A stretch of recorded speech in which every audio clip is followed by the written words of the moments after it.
festival.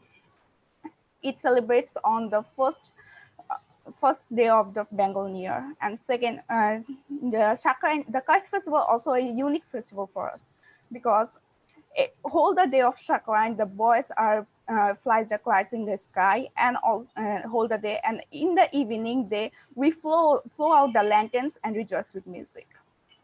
These two festival are special because there is no restriction for any religious or any kind of people. All can enjoy this festival.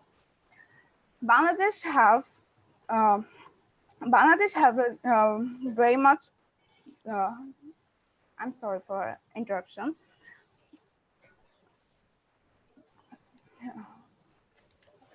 Bangladeshi people in Bangladesh, we have 4 largest religions in our country. The first one is it's a different. The land of Bangladesh is a diversity.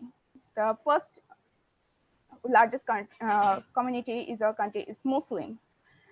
Eid al-Fitr and Eid al-Adha is the first biggest festival for them. They celebrated as they also celebrated Shab-e Barat, Shab-e Qadr, Shab-e Miraj as well. Baitul Mukarram is our national mosque of our country. The second largest community is Hinduism. Durga Puja is the biggest festival in our country. They also celebrated Lakshmi Puja, Kali Puja, Saraswati Puja, Janmashtami as well. They are also Holi is the special festival for them. They also they celebrated Holi as well Durga Puja. Dhakeshwari temple is the biggest temple in our country. Durga Puja. The third largest community is Christianities. Christmas is the biggest festival for Christians, and they also have the Halloween Day, also celebrated Halloween, Good Friday, Star Sunday as well. St. Rosary's Church is the oldest church in our country. Buddhist is the last and fourth largest community in our country. They Buddha Purnima is the biggest festival for the Buddhists. They also celebrated Maghi Purnima. Buddha Bihar is the oldest institute for Buddhists. Golden Temple is nowadays a very popular tourist spot in Bangladesh. Cox's Bazar also one of the famous tourist spots, and it is the longest large bridge. In the last, I want to say that thank you, Digital International Foundation, U.S. Department of State, and U.S. Embassy Dhaka to give me this opportunity to talk with you and collaborate with all of you. Thank you so much. Okay, thank you. That's so wonderful, Nabila. Okay, you sounded like you are deeply rooted to your culture and your values. And in some of the parts, it appeared like you are also talking about Nepal's culture because you are talking about the Buddhism, right? So you have lots of great ideas. So we'll be connecting back once again to you. Thank you, So sir. Thank you. thank you so much. That was a great opening speech from Bangladesh. Thank you. So let's move to Cameroon now. Joan, can you have you on the call? So let us know about Cameroon and let's know about the uh, greatness of Cameroon. Cool. Thank you very much for the opportunity to talk about my country. Once again, I'm Cameroonian and I love my country a lot. It's called Africa in miniature, and that is the first fact I'd like to talk about. The main reason why we are called Africa in miniature is basically because we have most of the climates and natural as well as biotic and abiotic factors which you can find in every part of Africa in one country. That is, we have coastal climates in the coastal regions of Cameroon. We have the savanna and the deserts in the northern parts. We have mountains in the center. We have tropics and jungles in the east. It's wow. In addition to that, we boast of great living species in our country. First, we have what we call the bongo, and the bongo is an antelope which is white striped. Also, we are a habitat to the biggest frog in the world called the Goliath frog, which has a length of up to 33 centimeters and can weigh up to 3 kilograms. That's big. In addition to that, we have the first, we're the country where the first gorilla who graduated from Stanford came from. What I mean is the first gorilla who got to learn American Sign Language, and his name was Michael. You could search that up. In addition to that, we are a country with a great athletic community. Actually, we are the first African country to qualify for the quarterfinals of the FIFA World Cup, and we're the second highest country in terms of African Nations Cups.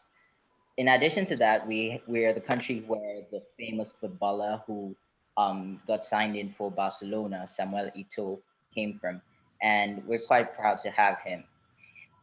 Cameroon doesn't just boast of its natural diversity and football.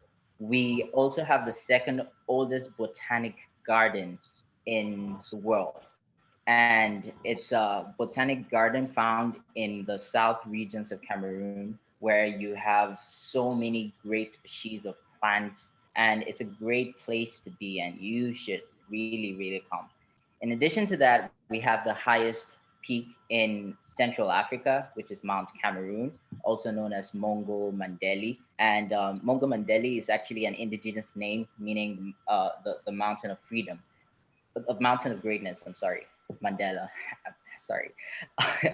Anyways, moving on from that, we're a great exporter of cocoa and coffee and cotton, and we also have the wettest place in Central Africa called Dabuncha.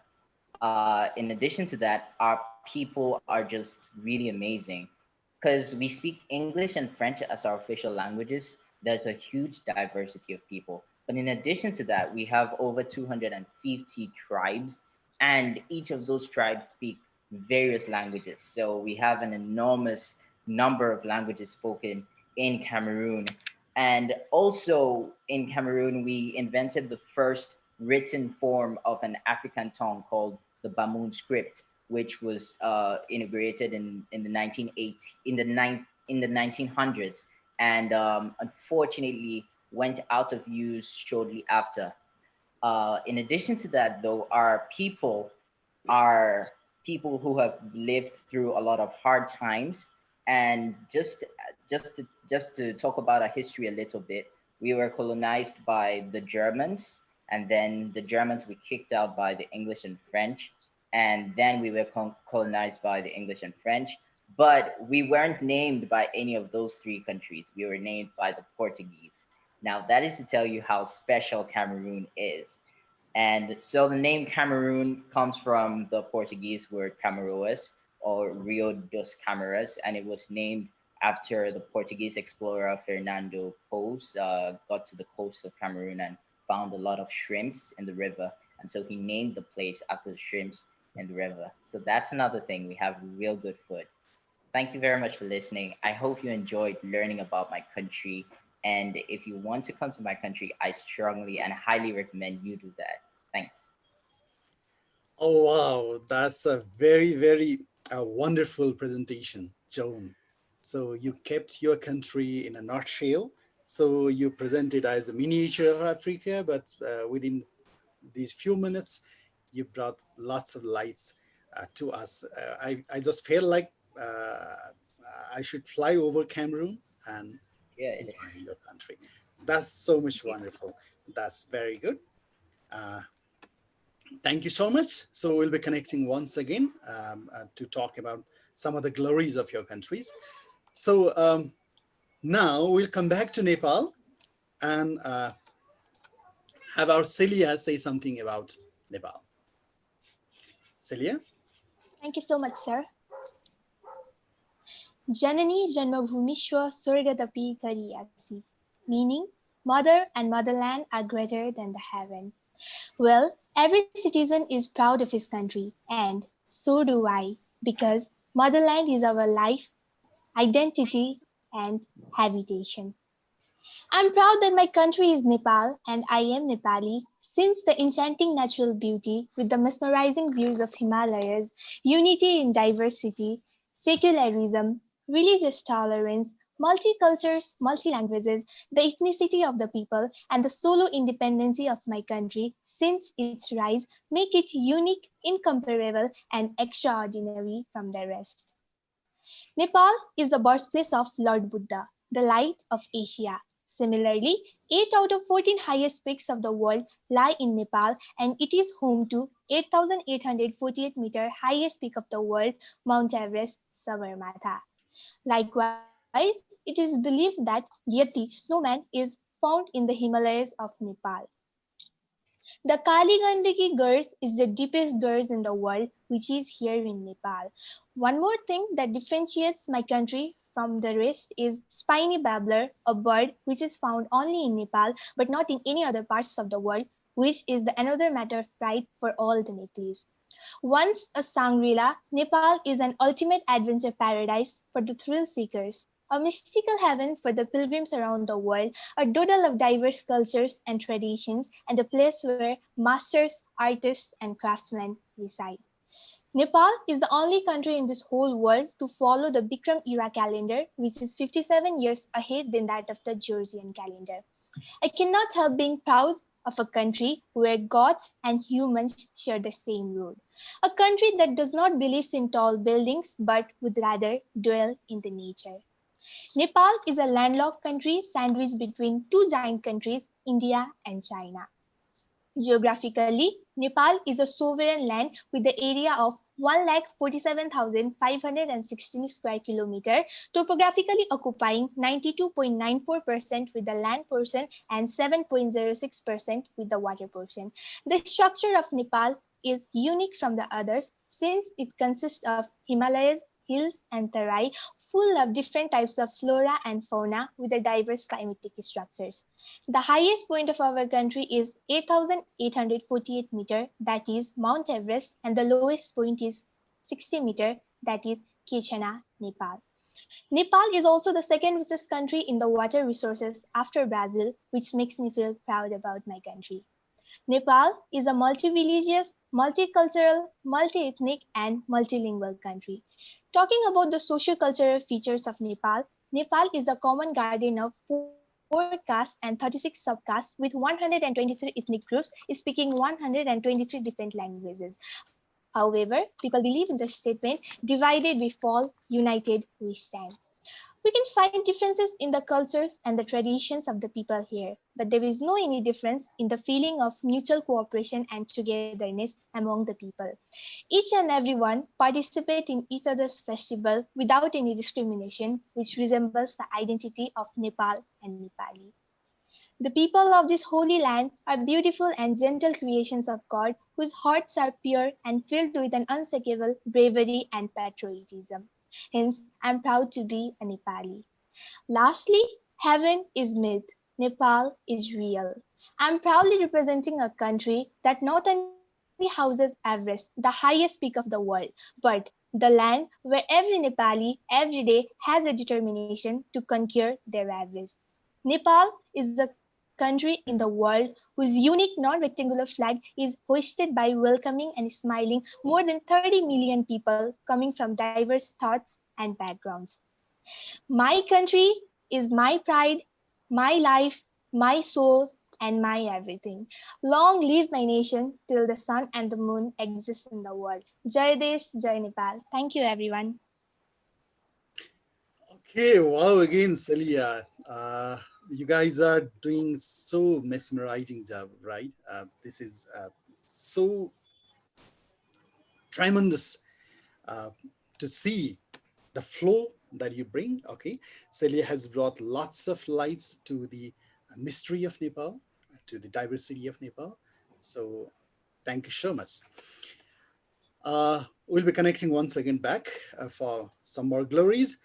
GEIST International Foundation's this evening's panel discussion has, at this point of time, we have 82 participants from across the world. This is such a wonderful global gathering that we can all be proud of. So, thank you so much. Now, we'll go to Turkey. Ozgi, can we have you to tell us about the glories of your country?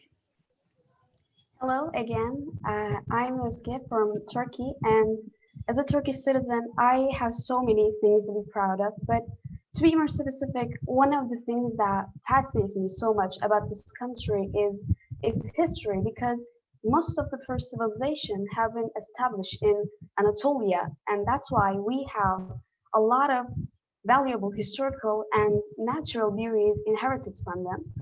To give an example, Göbekli Tepe or Potbelly Hills is an archaeological site in southeastern Anatolia region of Turkey. And what makes it distinctive is that it's the oldest known temple in human history. So it has a significance not only for Turkey but for the whole world. So in 2018, it's been listed in UNESCO's World Heritage List, and in Turkey, the 2019 was declared the Göbekli Tepe year.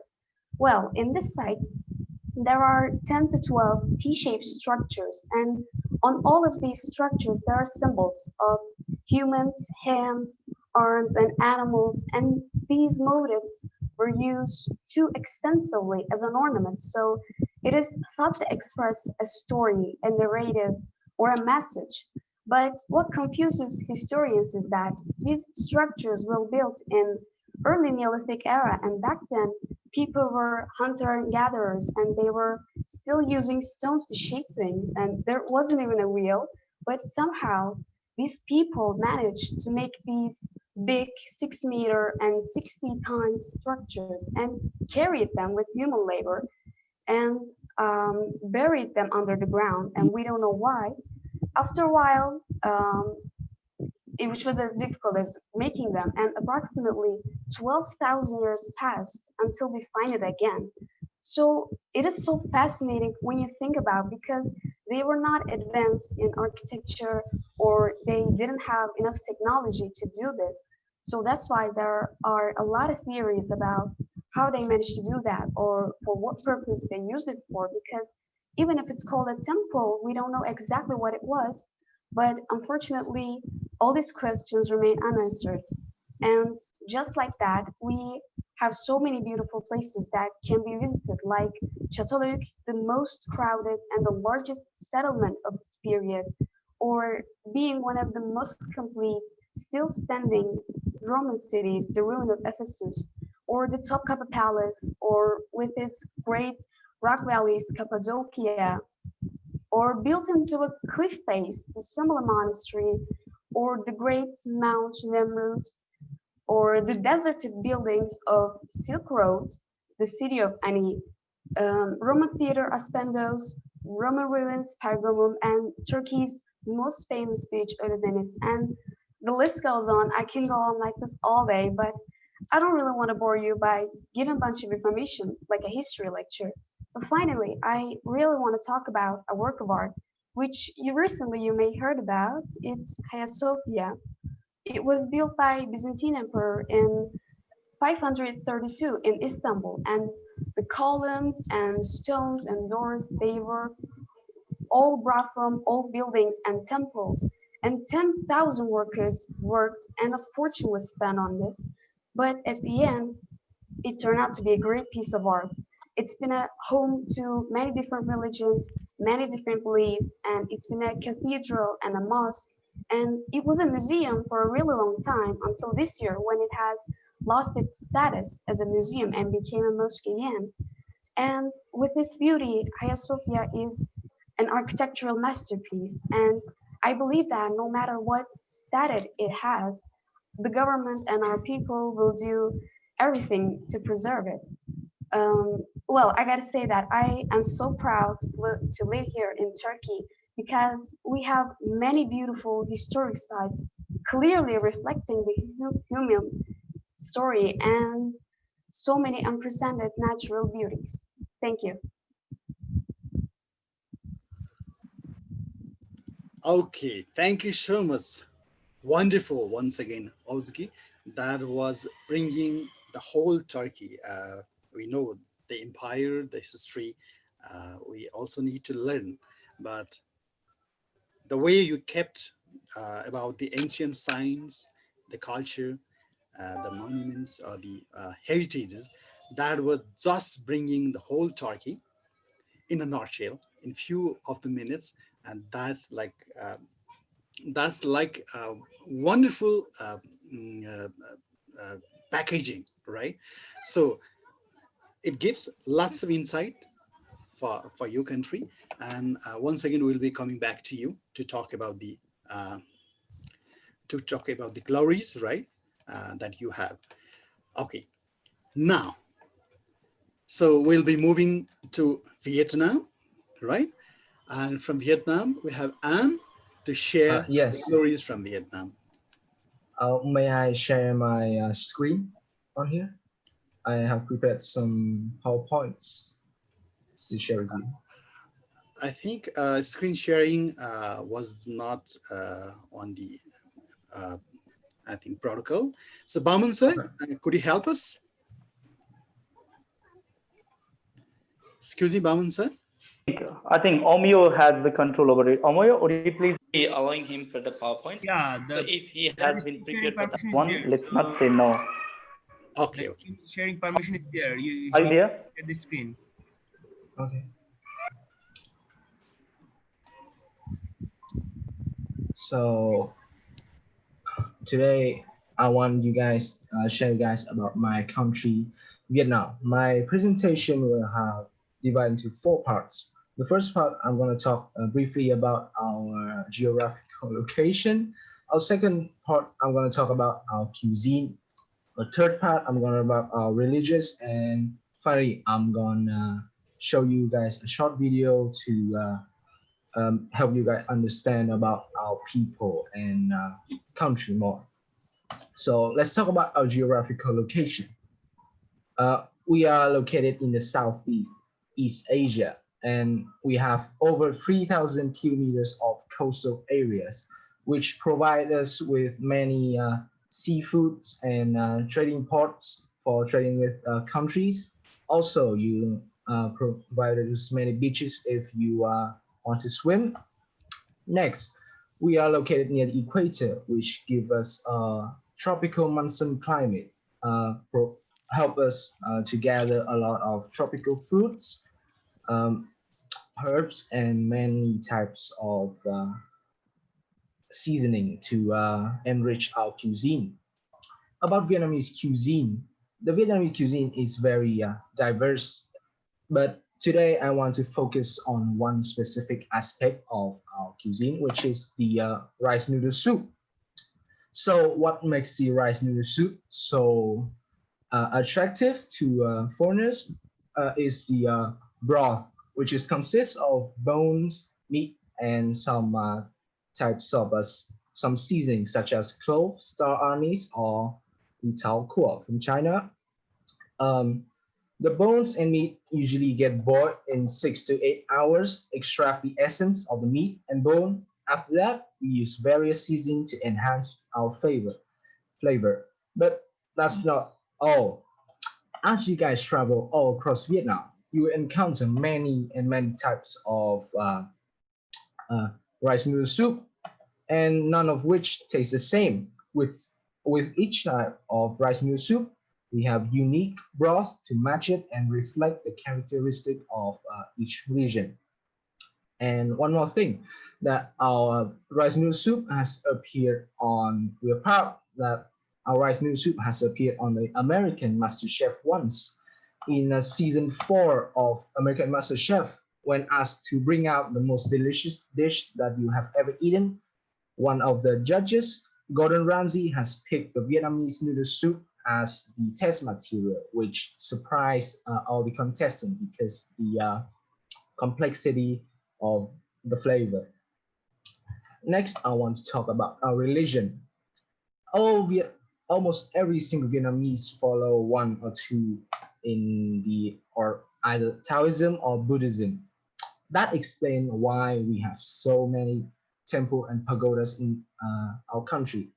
It's like each region has its own pagoda. On the screen here, you can see two very famous pagoda in our country. On the left is Trần Quốc Pagoda, which is located in Hanoi, our capital, and on the right is the Bai Ding Pagoda, located in the Ninh Bình province. Also, we have the no matter what religion we are follow, we still have the tradition to showing uh, worship our ancestors and showing gratitude to them.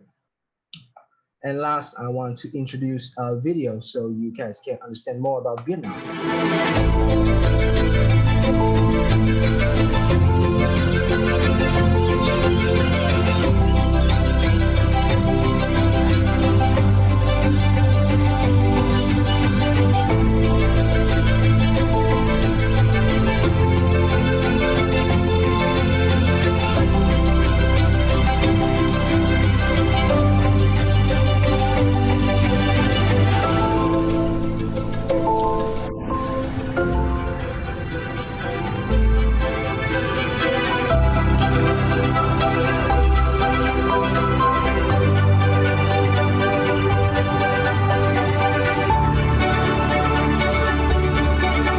What I love about Vietnam, the country itself, is the people. They're pragmatic people. They do what they say. They're very honest, they're very honorable people, and they're hardworking people, and they go for it. They don't want to fail. No one wants to fail, but they're ready to do something.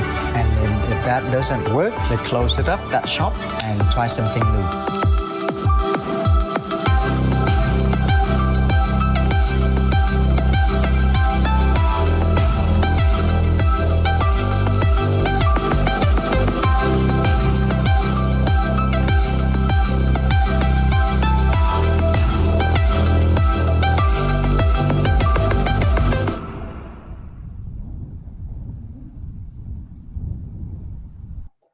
And that wraps up my presentation about my country. I'm proud to be a citizen of this country. I love every single aspect of it. And thank you for listening to my presentation. Okay, and thank you so much. And that was so amazing. And you brought everything that somewhere I got increment in my appetite to see the good food from Vietnam and lots of heritages you have brought. And with that, you came with some factual information that was commendable, right? So all five panelists, you have done such a wonderful job that you brought everything that can be a pride for your country to the world that is attending this GEIST panel discussion.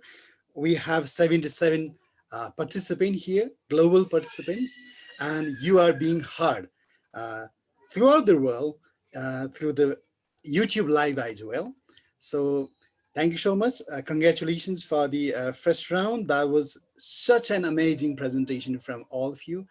That has given us a surprise, right?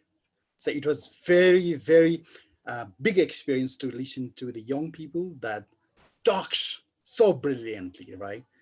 And the young generation connecting to the roots and being proud of what the country has, what you have, not only inside the country, but also inside your hearts, right?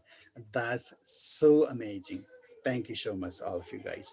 Now, we take turn for the second round, and I'll be having one or two generic questions. You can answer. Any of you come forward. Okay. So when we would talk about the country, you talk about the culture, heritages, monuments, or the nature, or the history, right? And now, my question is, what is your country doing now to make the future generation after 100 years, 150 years, and 200 years as proud as we are now because of the creation of 200 years back or 150 years back, right? Does that make sense? Is that clear? So we are proud for the heritage that was built 100 years back, right? 200 years back. And what is your country doing to make the generation 200 years or 150 years into the future proud, right? One question. So in this line, uh, what, as an individual, what can you do to make your country proud, right? So how can you, add the glory or pride to your country, right? So if the question is clear, I would like to welcome any of you to come forward with your ideas. So I got the notice that time is running. So any one of you, please come forward and share your thoughts. Can I answer, please? Can I? Yes, Hello? from Cameroon. Okay, welcome once again, Great. John. So I would like to answer by saying my country is currently doing a huge investment in education, both on the side of the government and private individuals. In the last couple of years, I would say in the last decade or two, there's been a huge increase in the number of schools in the different localities in Cameroon, as well as a huge reformation in the different pedagogies which are used in schools. We've moved from a highly colonialist system of education where we have case studies which basically don't pertain to anything around us, to having an educational system where we learn about our own nation, where we get to understand our history, and where we are placed in a position to change our nation. In addition to that, education has not just been more accessible, but many policies have been put in place in order to enable people to access educational opportunities past what is available to us with the mindset of coming back and applying. And that's why there's been an increase in educational NGOs, non-governmental organizations such as Open Dreams, which I'm a part of. And I strongly believe with all these investment in our educational system, uh, there's going to be a greater change in the coming decade and years to come. Thank you.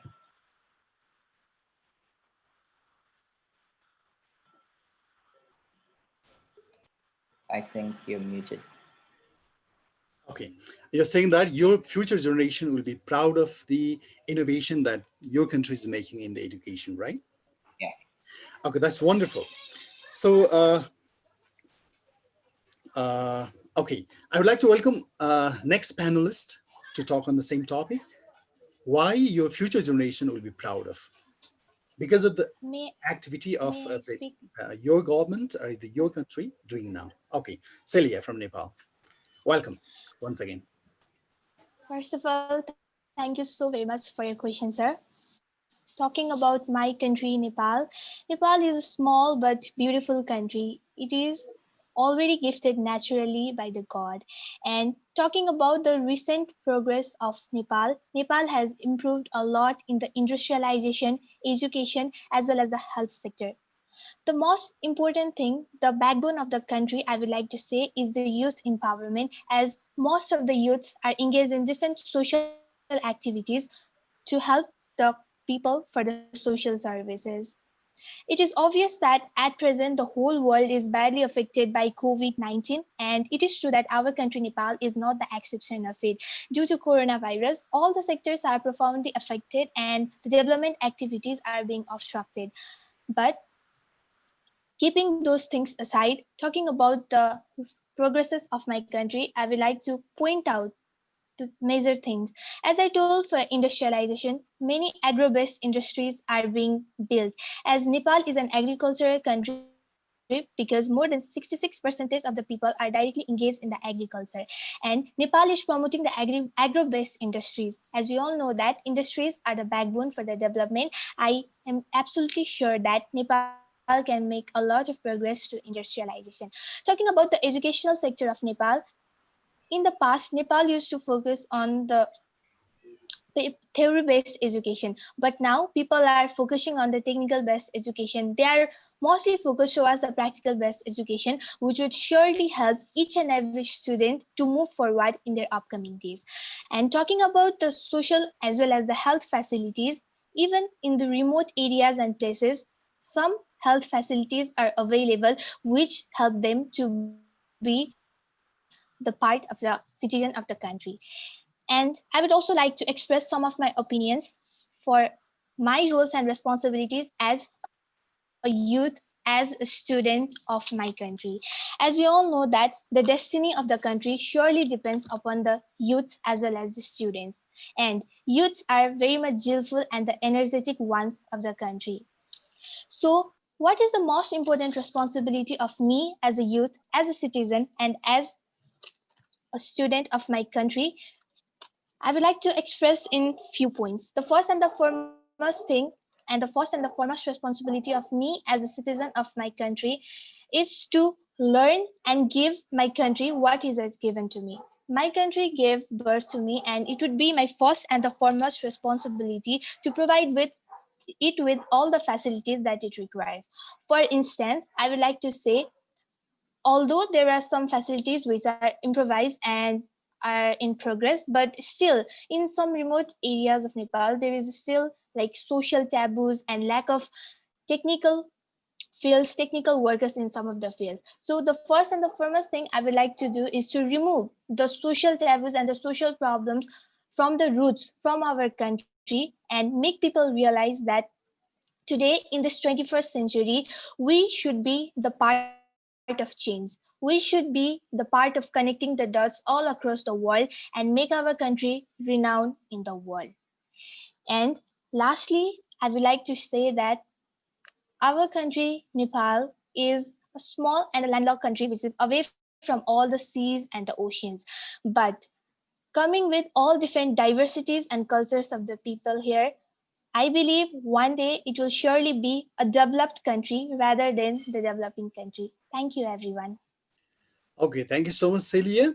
Uh, Talking about these social taboos and bringing social awareness and changes. And that was uh, the way she wants to make the country proud. Okay, so wonderful. Now, I would like to call Nabila from Bangladesh, right?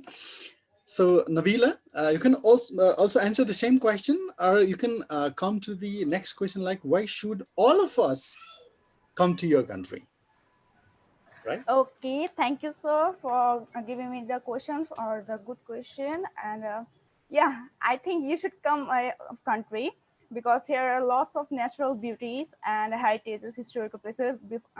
Some time ago, I said that if you see the things what I have in my country, you will be very impressed because if I say the village side, I can talk about my villagers people. There are rivers and many kind of natural things you should see. If I say the heritage side, you should see the heritage is what we done before 120 2000 200 years ago. And you also see the history of liberation war is famous all over the world. You can see the posters, the museums. You can see our national museum.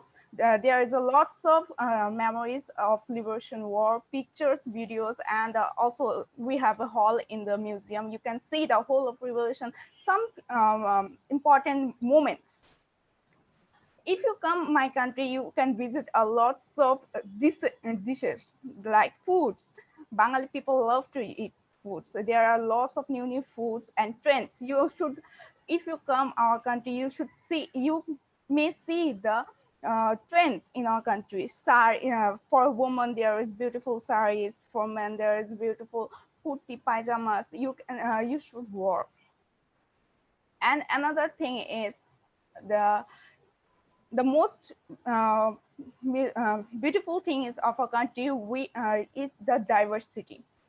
We have lots of people in our country for different cultures, different accommodations. That if you come our country, you may see the maturity of our country, mutual distance. And yes, I last of said I am proud to be in Bangladeshi, proud to be in Bengali, and my country is my pride. Okay, wonderful. So once again, you just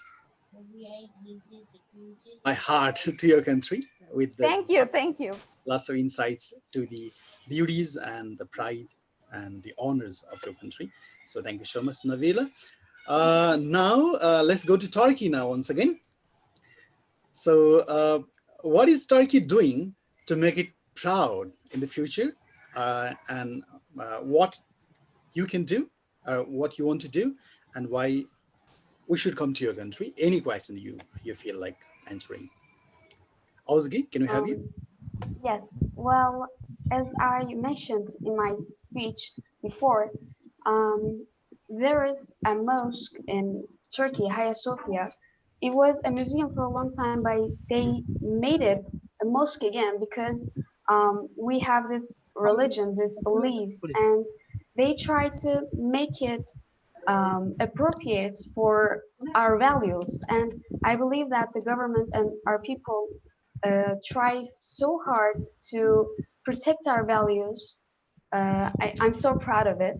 And well, as individuals, we can work hard to make our country proud. We should be better, and it's whatever we are doing. And that's it, I guess. I'm sorry, I'm kind of excited. Okay, that's perfectly fine. That's wonderful. And so thank you so much, Ozgi. Now, once again, we'll be going to Vietnam. An, can we have Yes. you? Okay, okay. Welcome again. Okay. So I think what the younger and the later generation is kind of proud is that in this specific era when the COVID-19 is rampaging around everywhere, we have success in preventing them from spreading too much all across the country. Besides, in others field too, we have many innovations, such as we have created our first car recently, uh, and now the youngs are starting to getting more and more chance um, to to perform on the worldwide perform on the worldwide like meeting like this one. I am very proud to have the chance to get invited to this meeting, and I'm, I think that's all I can say. I'm sorry. Yeah, that's all of my speech. Okay, Anne. Thank you so much. Thank you so much, all of you. Once again, I just want to symbolically give you a big round of applause. You have Thank done you. such a wonderful job. Now we enter to the third stage, third round, where we'll have our audiences, students maybe, or the delegates, to talk to you. If they have some particular questions, then they will be asking you. And I would like to request the audiences who wants to raise the question to be specific, and to make sure that you are not asking the question to the panelists of your own country. So they should be cross-country question and answer. So with that note, one more request I would like to make is you can also text your question on the message box, message room, so that we can also read out if you feel not much comfortable. Okay. So you are invited to ask the question and be specific to the silent panelist and make a question very much clear. Unmute yourself and let's have your questions. Thank you so much.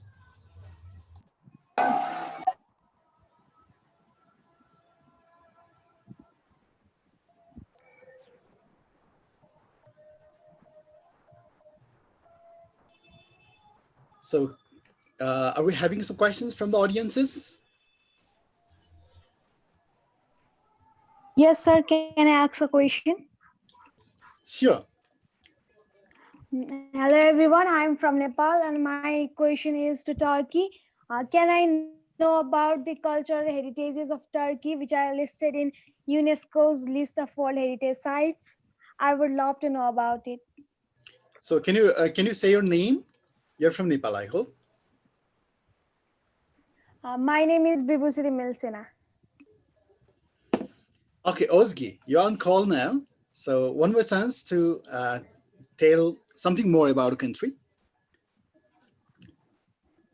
Our culture is really diverse. Like there are a lot of um, things I can tell you about, like um, great cuisines or like dresses or folklore dance. And as I mentioned in my speech, there are a lot of sites in UNESCO's World Heritage List. Well, I am sorry to tell you that I don't know a lot of them, but maybe you can Google it. There are a lot of historical sites or natural beauties in UNESCO's World Heritage List. Um, yeah. Okay, thank you so much, Ozgi. And thank you so much for the questions as well. So thank you. Now, shall we have another question on the call? Let's welcome one another audience for the questions. Can I ask a question? Sure, please. Tell us your name. Yes. So my name is Vishwas Adhikari. I am from Nepal. So I want the answer from specifically the citizens of Bangladesh who are currently the respected ones in this meeting. So as far as I have seen the situation in Bangladesh, the population is quite a lot. Nearly 161 million people reside in Bangladesh, and the area is not that pretty much in compared to like other big countries. But the population is quite a lot. If the population is too much in respect to the area, then there might be some serious problems, like the unemployment rate might increase, the education might not be enough, and health services might be inadequate, especially in this COVID-19 case. The population is quite a lot, and to treat for everyone, it might be difficult. So how is Bangladesh coping up with these problems? I just want answer from any of those residing in Bangladesh. Thank you. Okay, thank you for your questions. So you say that this COVID-19 situation, nowadays we are suffering by the COVID-19 pandemic situation. Our Prime Minister Sheikh Hasina giving the foods and health service to everyone in this Bangladesh is Bangladesh have a lots of very much populations. Education system is growing up gradually. We are bringing some schools, college, and universities also, and you can say that Bangladesh is gradually progressing the country. Recently, we have the flood in Bangladesh, and our prime minister give us food, and who have suffered by flood, they give us food and other things, and he is she give them the shelter for stay in this flood situation. So I think it will be gradually progress in our country. That what is the it depends on our population. It depends on our politicians and our prime minister. That's all. Okay, Nabila, thank you. Well answered. So on the same note, do you see the population of Bangladesh as a problem or as an opportunity? I think it's an opportunity because if this population, our country will be progress, and it will be lots of things what will have include and involved in our country. Like if we have the population bigger and more, then we have the lots of hospitalized hospitalities, school, colleges, and universities. But there is some problem I can say because there is some rural areas in our country which has we don't have the opportunities to make themselves educated and hospitals and water and everything. So I think there is also a progressing side and also a decreasing side. Both are involved in this progress in the population. Okay, thank you so much, Nabila. Okay, we'll have one final question from the audience. Excuse me, can you unmute? Someone's mic is on, so I would like to request to unmute that one. And one final question we'll have from the audiences, and we'll go for the vote of thanks for the entire program. May I ask a question? Uh, yes, please. Namaste everyone, this is Regina Casey from Nepal, and my question is to the panelist from Bangladesh. Like she mentioned in her speech that they are the only country to fight for language, then it must probably be the moment for a specific language. So my question for her to her is, what led that moment and what were the resolution or conclusion and its effect on the diversity there? Um, I'm sorry, can you repeat the question, please? Sure. Like as you mentioned in your speech you that you are the only country to fight for the language, and it must probably be a moment to promote or preserve specific language. So my question to you is, what led that moment and what were the resolution or conclusion after that moment and its effects on preservation of the diversity there? Okay, thank you so much for your question. So after the movement, we lost our materials, 3 million of materials. I said it, I mentioned it. After this movement, we have a what can I say? After this movement, we have a nation on his own name, like Bangladesh. In this nation, in Bangladesh has a more of diversity, like I mentioned it before. So if you say that, if I say that after this moment, what I have, so we are collaborate with all over the countries nowadays. We UNESCO in 1916, UNESCO has given us. Sorry, 1999, 17 November, UNESCO give us as a independent country, and after that we collaborate with all over the world and all over the countries. That's all, I think. Okay, thank you, Navila. You meant that the struggle or the movement was related with the origin of Bangladesh, right? Yep. Okay, thank you so much. With that note, we have one more question on the chat room, and that goes like, Cameroon. can I get information about festivals celebrated in Cameroon, right? So, Zone, Sure.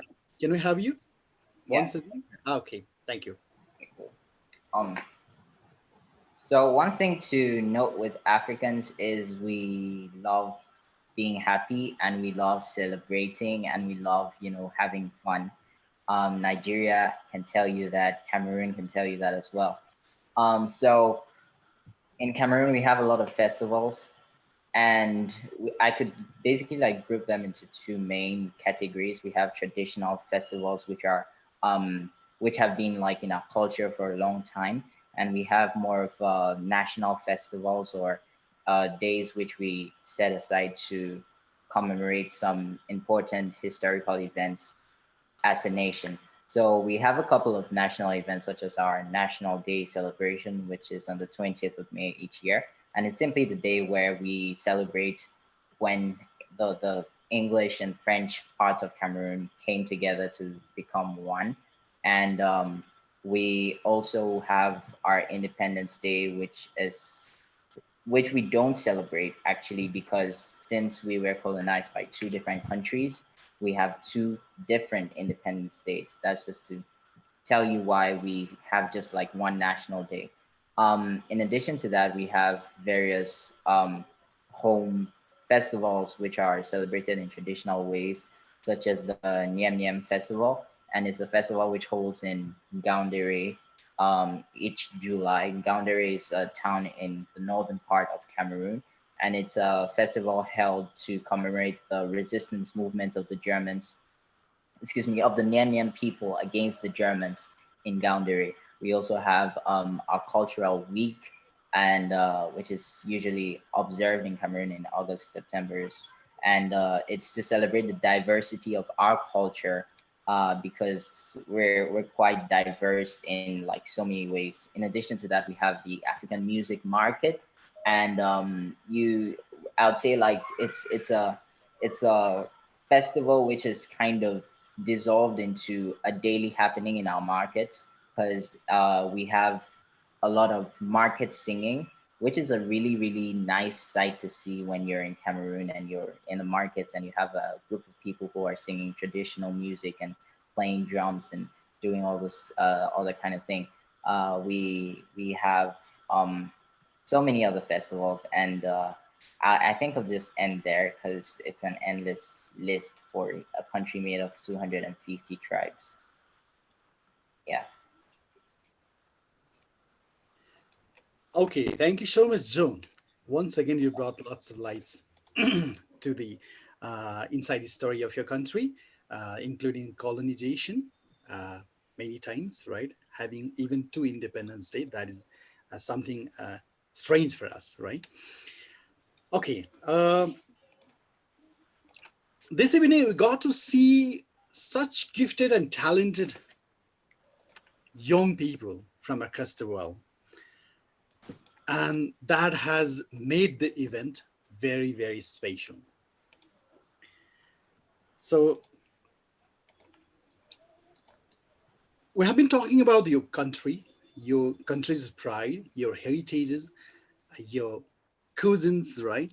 And your great personalities, nature, lots of things. And each and every country had many things in tremendous nature, right? So we all had equally, we all had equally valuable things within us.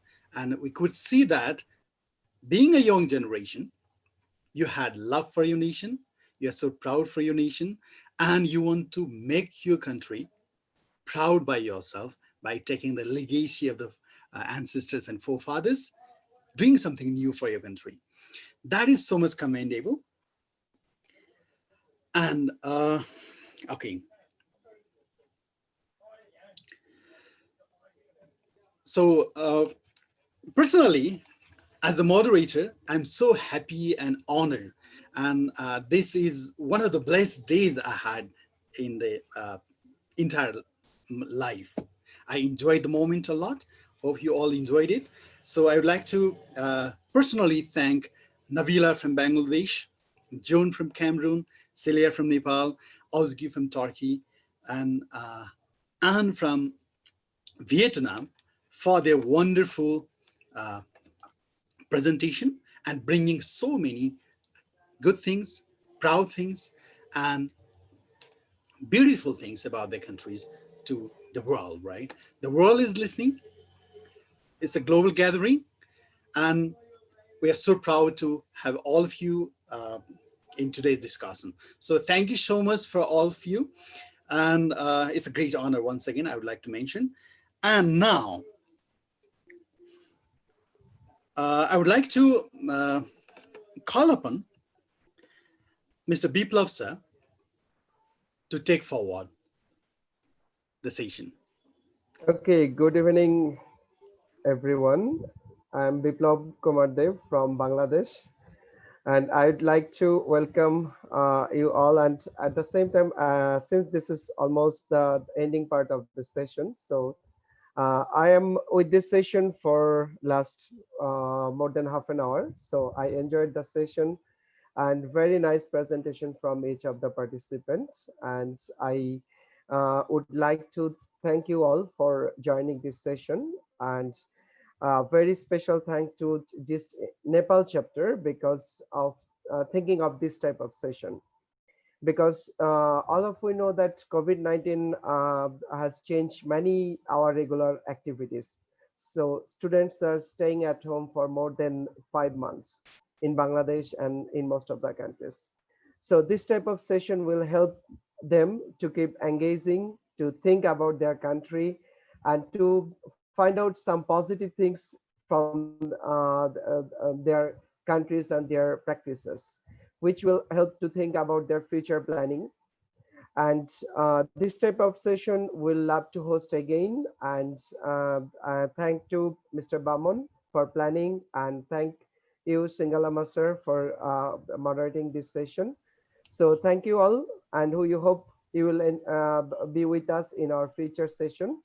And also will request to think about your country in future. And as Singalama sir said that your previous people has done many good things for your country, which you are now sharing that these are the positive things. Now your turn to make some example that after 100 years some people will share that yes, in 2020 or from 20th century, these people have done this kind of activities and carry on the legacy of the country. So thank you very much for joining the session, and a very special thank to all the participants who joined this session. Thank you. So thank you so much, Bipla sir, the director of GEIST, and it's a great honor for all of us to have you, and your words are so much encouraging and inspiring to all of us. Thank you so much. And at the end, I'd like to call upon Ms. Bina Koirala ma'am from Nepal um, to have her words for the word of thanks for the entire session. Bina ma'am, can I have you? Yes, sir. Thank you. Thank you so much, moderator, Mr. Singalama, for providing me the floor. Am I audible enough? Yes. Yes, ma'am. Okay. Yes, ma'am. Thank you. Hello, everyone. Warm namaste to all from Bina Koirala. On behalf of GEIST Nepal chapter, I consider myself honored and privileged to deliver the vote of thanks to one and all who are present here in the student-led panel discussion, connecting dots across the world. My country, my pride. Firstly, I'd like to extend my sincere thanks to the GEIST International Foundation, especially a bunch of creative and innovative team members, including Mr. Biplab Kumar Dev, Ms. Ha, Baman Sir, Ismail, Akaba James, and others, for organizing such an incredible event where students led the conference from across the world. Wow, it was really wow to hear from our young learners about their countries and learn a lot from them. Next, I'd like to thank all the delegates and teachers for accepting our invitation and facilitating their students and prepare them for the panel discussion. Hats off to you all for showing such a great level of positivity even during such crisis time. Similarly, a big salute, I'm saying a big salute to all those 5 panelists, Nabila from Bangladesh, An from Vietnam, Joan from Cameroon, Ozge from Turkey, and Seleya from Nepal, who proudly presented about and described their country, love for their country, and feelings of pride being the citizen of their country. It does not matter where you go and what you do, but what matters the most is what you share with yourself and the world. You did it today without any visas, without any baggage, no money incurred, no jet lagging, and no air sickness, according to Baman sir. I'm borrowing Baman sir's words. Last but not least, I'm grateful to all the teachers, students, and dignitaries in the audience representing various schools around the world for your time, energy, and presence to encourage our smart young learners to have their say. Thank you so much for your time and energy once again. Stay safe, take care. With these words, I'd like to take your leave. Thank you again. Thank you so much, Bina ma'am. That's a wonderful vote of thanks with the special notes of honor for all the special dignitaries we had from the GEIST and all over the world. So finally, I would like to thank personally the man behind this great event, behind the scene, Baman sir. So hats off, sir. Grand salute to what you have been doing to the education in Nepal and in the world as well, globally. So it is so much commendable. We are so proud of you for building such an arena for the young generation to grow and to move forward and to make every one of us proud. Thank you so much, sir. Thank you so much, Biplab, sir. Thank you so much, panelists. Thank you, everyone. So, Baman, sir, would you like to say something as a parting words? That's fine, sir. Thank you very much. And there's nothing more than saying big thanks to everyone. And not to miss, within everyone, there come the technical team who are behind the scene. Thank you. Here ends our session for today, and we eagerly await for your such active participation in some other events to come in near future. Thank you. Safad, I think here we end up the session. Thank you all. Thank